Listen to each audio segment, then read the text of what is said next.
Have you ever thought that it's harder to mince a shallot than it is to dice an onion, even though the technique is the same? One of my first chefs, Susan Regis, taught me this really cool trick about 20 years ago, and I still use it to this day.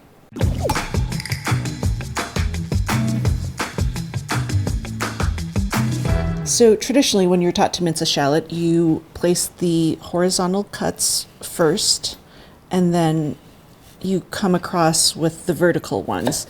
And shallots are small, and so when you place these cuts, you need to space them less than 1/4 inch apart. This is tricky. And the reason it's tricky is the point of your knife is pretty far from your wrist. The greater that distance, the harder it is to place this precisely.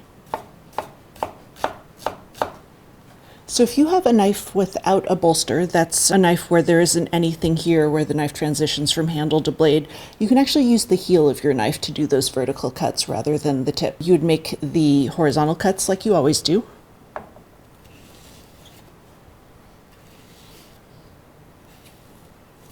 And then you would turn the shallot and pay attention to where the back of your knife hits the back of this shallot. You're going to use kind of a gentle rocking motion that we use when we slice things, and you just go straight down.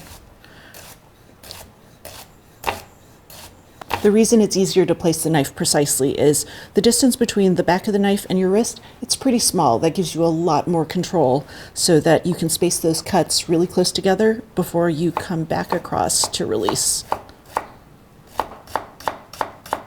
So I like to do this with garlic too because it lets me skip those horizontal cuts altogether. I come across one way,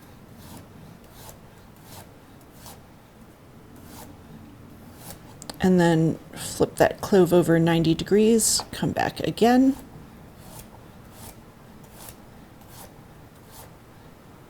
And finally, last cuts.